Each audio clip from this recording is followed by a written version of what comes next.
오늘 본문을 통해서 신실하게 행하는 종이라는 제목으로 하나님의 말씀을 나누도록 하겠습니다. 신실하게 행하는 종입니다. 우리나라 속담에 화장실에 들어갈 때와 나올 때의 마음이 다르다는 말이 있습니다. 자기가 필요하고 매우 간절할 때는 다급하게 찾다가 그 일이 끝나면 언제 그랬냐는 듯이 사람의 마음이 변하는 것을 잘 나타내는 표현이죠. 그만큼 사람은 상황에 따라서 쉽게 변하게 됩니다. 하지만 인간의 본래 특성이 그렇다고 해서 모두가 다 그런 것은 아닙니다.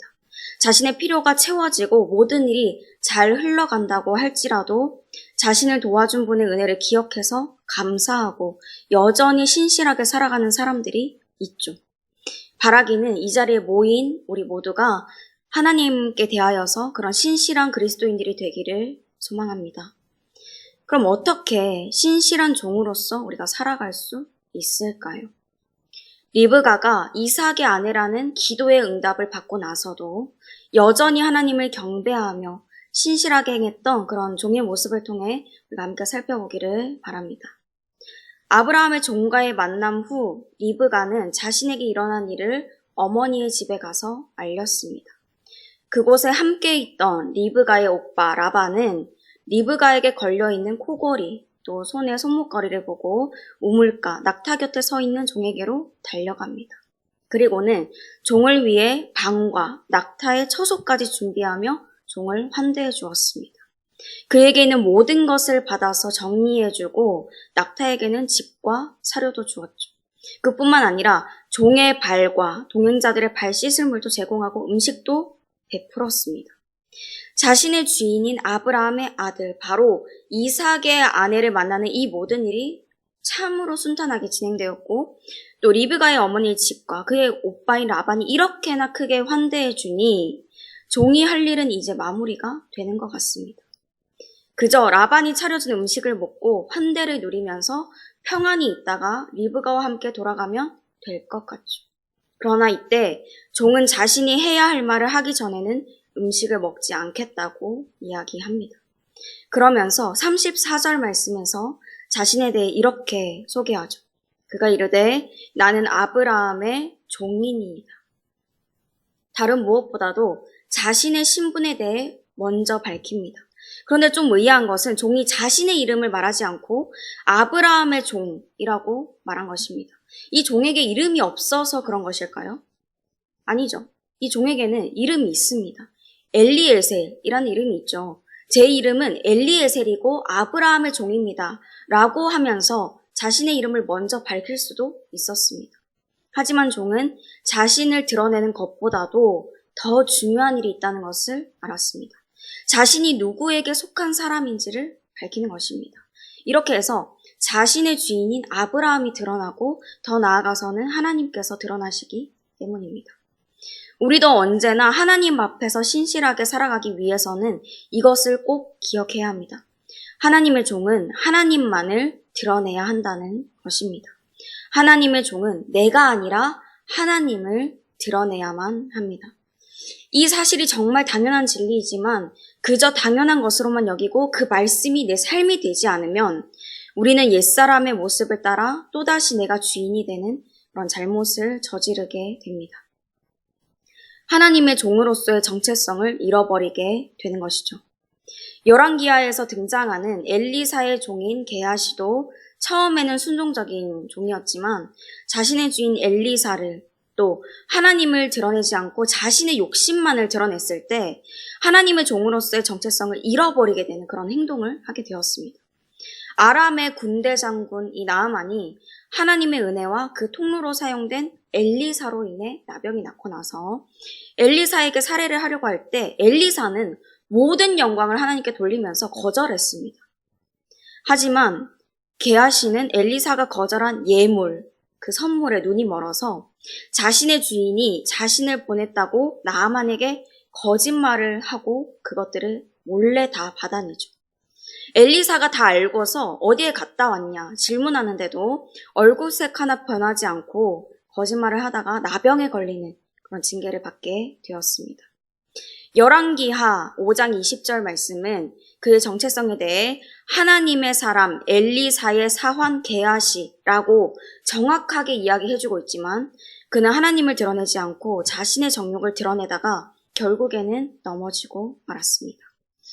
여러분, 우리는 주인이 아니라 그리스도의 일꾼입니다. 모든 영광을 받으실 대상은 내가 아니라 오직 하나님이십니다. 나라는 존재는 하나님의 은혜로 예수 그리스도의 핏값으로 사신받은 성령님의 전입니다. 이 진리를 기억해서 내 안에 계신 성령님께서 이끄시는 대로 순종해서 나아가고 오직 하나님이 영광 받으시도록 주님만을 드러내게 되는 우리가 되기를 바랍니다. 우리의 정체성이 하나님의 종, 그리스도의 일꾼이라면 우리가 감당해야 할 사명은 무엇일까요? 바로 하나님이 하신 일들을 간증하는 것입니다. 우리가 오늘도 주님 앞에서 신실한 종으로 살아가기 위해 기억해야 할 다른 한 가지가 바로 이것입니다. 하나님이 하신 일들을 간증하는 사명을 감당해야 하는 것이죠. 종은 음식을 먹기 이전에 자신이 아브라함의 종, 같은 말로 하나님의 종인 것을 드러냈습니다. 그리고 이어서 하나님께서 아브라함의 가정에 많은 복을 주심으로 그에게 신실하게 응답해 주신 것을 말하며 자신의 주인과 하나님을 높였습니다. 35절과 36절 말씀입니다. 여호와께서 나의 주인에게 크게 복을 주시어 창성하게 하시되 소와 양과 은금과 종들과 낙타와 나귀를 그에게 주셨고 나의 주인의 아내 사라가 노년에 나의 주인에게 아들을 낳음에 주인이 그의 모든 소유를 그 아들에게 주었나이다. 그리고 이제 자신이 이곳에 온 목적을 밝힙니다.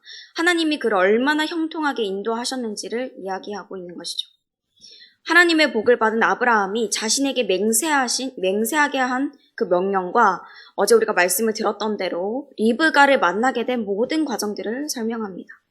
그가 하나님께서 형통하게 인도해 주실 것을 하나님께 구하면서 기도했을 때 하나님께서 그에게 리브가를 만나게 해주신 것과 또 리브가가 친절과 섬김을 나타내므로 이삭의 아내가 될 사람인 것을 알게 된 일들을 말이죠.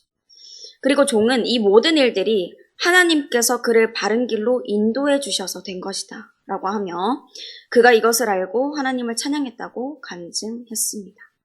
48절 말씀입니다. 내 주인 아브라함의 하나님 여호와께서 나를 바른 길로 인도하사 나의 주인의 동생의 딸을 그의 아들을 위하여 택하게 하셨으므로 내가 머리를 숙여 그에게 경배하고 찬송하였나이다. 아브라함의 늙은 종이 간증한 것과 같이 하나님은 날마다 우리와 함께 하셔서 우리의 삶을 세세히 간섭하시고 역사하고 계십니다. 그런데 이것을 기억하지 못하는 사람들은 일이 잘 풀리면 자신의 공로로 돌리고 자신의 생각보다 일이 잘 되지 않으면 남 탓을 하죠. 더 나아가서 하나님을 원망하게 됩니다.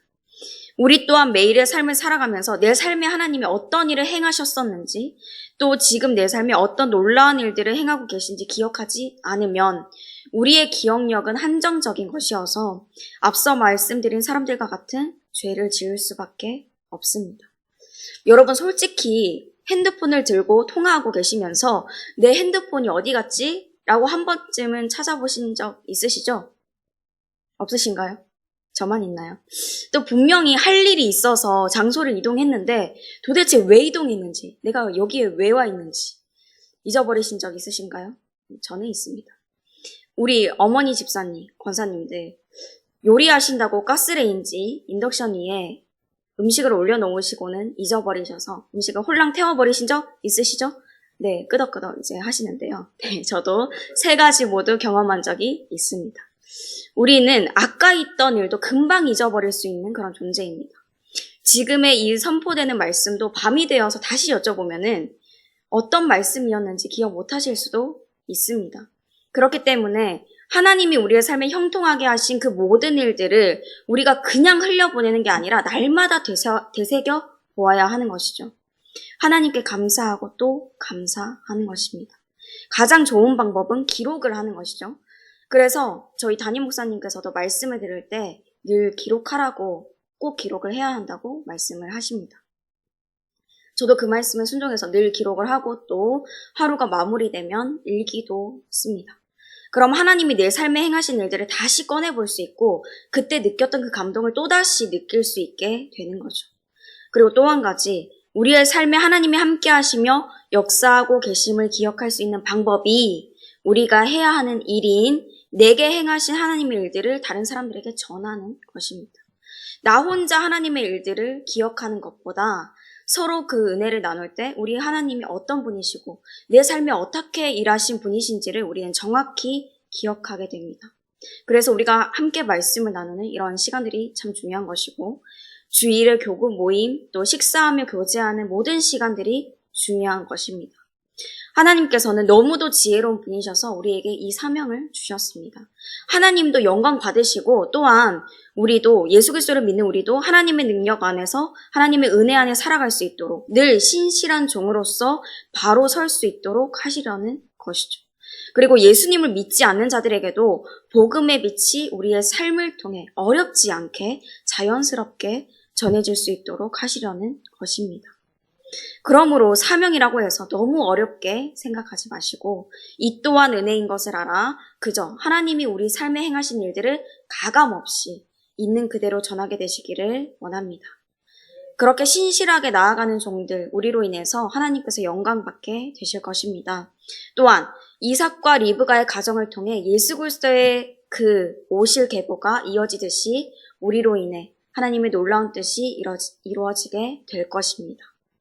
사랑하는 성도 여러분, 우리는 하루에도 몇 번씩 마음이 바뀌고 있었던 일들을 잊어버리며 때로는 이기적으로 살아갈 수밖에 없는 존재들입니다. 그래서 나 스스로는 신실한 종의 역할을 감당할 수가 없습니다.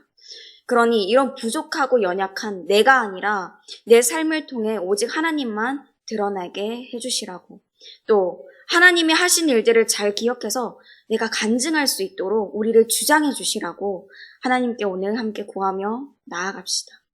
그래서 우리 주님 다시 오실 때까지 하나님의 신실한 종들로 살아가셔서 하나님의 영광을 함께 보고 그 은혜를 누리는 저와 여러분이 되시기를 소망합니다. 함께 말씀을 생각하시면서 찬송가 323장 부르시겠습니다.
이제는 우리 주 예수 그리스도의 은혜와 하나님의 그 크신 사랑과 성령님의 교통하심이 나의 삶을 통해 오직 하나님만 드러내고 주님이 하신 일들을 간증함으로 하나님의 신실한 종이 되는 삶을 살기로 소망하는 모든 주님의 자녀들 그 삶의 모든 지경 가운데 이제부터 영원토록 함께 하시기를 간절히 축원하옵나이다. 아멘.